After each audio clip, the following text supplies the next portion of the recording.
Hi everyone, मैं प्रिया और अपने चैनल पर आप सभी का स्वागत करती हूँ। चलिए तो देखिए दोस्तों, आज भी हमारी जो वीडियो है महाभारत की ओर। आज हम इस वीडियो में जानेंगे कि कृष्ण ने द्रौपदी के पुकारने का इंतजार क्यों किया। जब द्रौपदी का चीरहरण हो रहा था तो आखिर कृष्ण ने पुकारने का इंतजार क्यों किया, उन्होंने पहले ही जाकर उनकी मदद क्यों नहीं की। तो देखिए, महाभारत में जो घृतक्रीड़ा के समय युधिष्ठिर ने द्रौपदी को दांव पर लगा दिया और दुर्योधन की ओर से मामा शकुनी ने द्रौपदी को जीत लिया था। उस समय दुशासन द्रौपदी को बालों से पकड़कर घसीटते हुए सभा में ले आया। जब वहां द्रौपदी का अपमान हो रहा था, तब वहां पर भीष्म पितामह, द्रोणाचार्य और विदुर जैसे न्यायकर्ता और महान लोग भी बैठे थे। लेकिन वहां मौजूद सभी बड़े दिग्गज मुंह झुकाए बैठे रह गए। कहते हैं कि द्रौपदी को जब घसीट कर लाया जा रहा था, तब तक भी द्रौपदी को यह भान नहीं था कि मेरा मतलब चीरहरण होने वाला है। जब दुशासन से भरी सभा में द्रौपदी की साड़ी उतारने के लिए कहा गया, तब द्रौपदी को इस बात का एहसास हुआ कि संकट बड़ा है। उस वक्त उनने अपने प्रिय सखा भगवान श्री कृष्ण को पुकारा। उद्धव गीता या उद्धव भागवत में श्री कृष्ण के सखा उद्धव से इन सब संबंध में मतलब कई सवाल हैं। चलिए जानते हैं। देखिए, उद्धव कहते हैं कि हे कृष्ण, आप पांडवों के आत्मीय प्रिय मित्र थे। आजाद बांधव के रूप में उन्होंने सदा आप पर पूरा भरोसा किया। कृष्ण, आप महान ज्ञानी हैं। आप भूत, वर्तमान व भविष्य के ज्ञाता हैं। किंतु आपने सच्चे मित्र की जो परिभाषा दी है, क्या आपको नहीं लगता कि आपने उस परिभाषा के अनुसार कार्य नहीं किया? आपने धर्मराज युधिष्ठिर को मतलब जो जुआ खेलने से रोका क्यों नहीं? चलो ठीक है कि आपने उन्हें नहीं रोका, लेकिन आपने भाग्य को भी धर्मराज के पक्ष में भी नहीं मोड़ा। आप चाहते तो युधिष्ठिर जीत सकते थे। आप कम से कम उन्हें धन, राज्य और यहाँ तक कि खुद को हारने की बात तो रोक सकते थे। उसके बाद जब उन्होंने अपने भाइयों को दांव पर लगाना शुरू किया, तब तो आप सभा कक्ष में पहुंच सकते थे। आपने वह भी नहीं किया। उसके बाद जब दुर्योधन ने पांडवों को सदैव अच्छी किस्मत वाला बताते हुए द्रौपदी को दांव पर लगाने को प्रेरित किया और जीतने पर हारा हुआ सब कुछ वापस कर देने का लालच किया, कम से कम तब तो आप हस्तक्षेप कर सकते थे। आपकी दिव्य शक्ति के द्वारा आपके जो पांसे धर्मराज के अनुकूल कर सकते थे। इसके स्थान पर आपने तब हस्तक्षेप किया जब द्रौपदी अपना सील खो रही थी। तब आपने उसे वस्त्र देकर द्रौपदी के सील को बचाने का दावा किया। लेकिन आप यह दावा भी कैसे कर सकते हैं? उसे एक आदमी घसीट कर सभा में लाता है और इतने सारे लोगों के सामने निर्वस्त्र करने के लिए छोड़ देता है। एक महिला का क्या सील बचा? आपने क्या बचाया? अगर आपने संकट के समय में अपनों की सहायता नहीं की, तो आपको अपार बांधव कैसे कहा जा सकता है? बताइए, आपने संकट के समय सहायता नहीं की तो क्या फायदा? क्या यही धर्म है? चलिए, तो इन प्रश्नों को पूछते पूछते उद्धव का जो गला था वो रूंध गया और आंखों में आंसू बहने लगे। तब हमारे भगवान श्री कृष्ण मुस्कुराते हुए बोले, प्रिय उद्धव, यह सृष्टि का नियम है कि विवेकवान ही जीतता है। और उस समय दुर्योधन के पास विवेक था, धर्मराज के पास नहीं। यही कारण रहा कि धर्मराज पराजित हुए।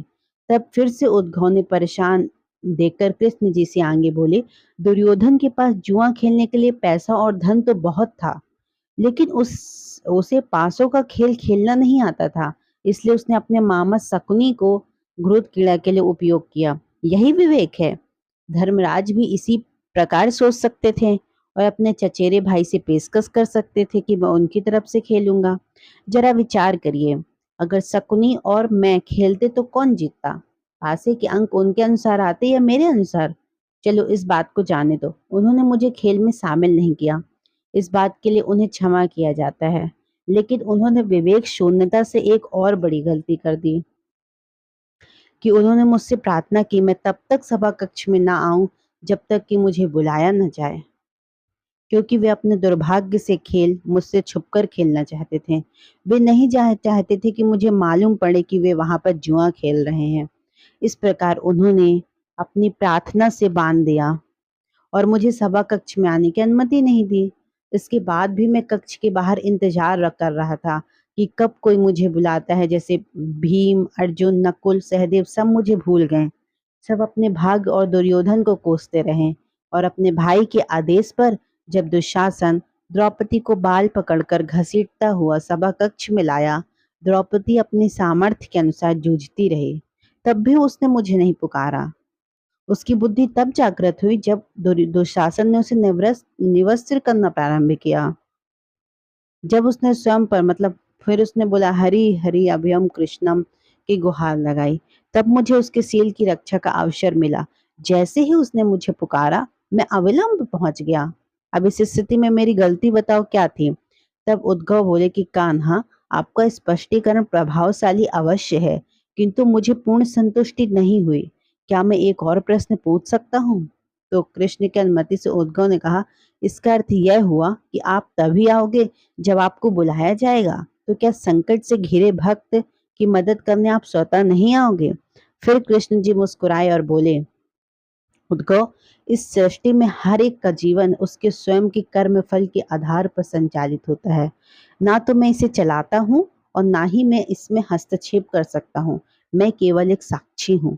मैं सदैव तुम्हारे नजदीक रहकर जो हो रहा है उसे देखता हूँ। यही ईश्वर का धर्म है। तब फिर से उलाहना देते हुए उद्गव ने कहा, वाह वाह, बहुत अच्छे कृष्ण। तो इसका अर्थ यह हुआ कि आप हमारे समीप खड़े होकर हमारे सभी दुष्कर्मों का निरीक्षण करते रहेंगे। हम पाप पर पाप करते रहेंगे और आप हमें साक्षी बनकर देखते रहेंगे। आप क्या चाहते हैं कि हम भूल करते रहें और पाप की गठरी बांधते रहें? तब भगवान श्री कृष्ण जी बोले, उद्गव, तुम शब्दों के गहरे अर्थ को समझो। जब तुम समझकर अनुभव कर लोगे कि मैं तुम्हारे समीप साक्षी के रूप में हर पल हूँ, तो क्या तुम कुछ भी गलत या बुरा कर सकोगे? अच्छा बताओ, तुम निश्चित रूप से कुछ भी बुरा नहीं कर सकोगे। जब तुम यह भूल जाते हो और यह समझने लगते हो कि मुझसे छुपकर तुम कुछ भी कर सकते हो, तभी तुम कठिनाइयों में फंसते हो। धर्मराज का अज्ञान यह था कि उसने माना कि वह मेरी जानकारी के बिना जुआ खेल सकता है। अगर उसने यह समझ लिया होता कि प्रत्येक के साथ हर समय साक्षी के रूप में उपस्थित हूँ, तो क्या मैं खेल का रूप कुछ और नहीं होता? तब उद्गव मंत्रमुग्ध होकर बोले और कहते हैं, प्रभु, कितना गहरा दर्शन है और कितना महान सत्य है। प्रार्थना और पूजा पाठ से ईश्वर को अपनी मदद के लिए बुलाना तो महज हमारी पर भावना है, किंतु जैसे ही हम यह विश्वास करना शुरू करते हैं कि ईश्वर के बिना पत्ता भी नहीं हिल सकता, तब हमें साक्षी के रूप में उनकी उपस्थिति महसूस होने लगती है। गड़बड़ तो तब होती है जब हम इसे भूलकर सांसारिकता में डूब जाते हैं। चलिए, तो देखिए दोस्तों, हमने इस वीडियो में आपको बताया कि आखिर कृष्ण ने द्रौपदी के पुकारने का इंतजार क्यों किया। तो जैसा कि बताया गया कि श्री कृष्ण को तो पहले सभा में आने की अनुमति नहीं दी गई थी या फिर उन्हें बुलाया नहीं गया था, और जब द्रौपदी ने उन्हें जैसे ही बुलाया, तब भी उन्होंने बिना अपना समय गंवाए वहां पर उपस्थित हो गए थे और उन्होंने द्रौपदी को बचा लिया था। चलिए, आई होप आपको वीडियो बहुत पसंद आया होगा दोस्तों। तो ज़्यादा से ज़्यादा हमारे वीडियोस को शेयर करें और हमारे चैनल को सब्सक्राइब भी करें। Thank you so much. जय श्री कृष्ण, जय श्री राम।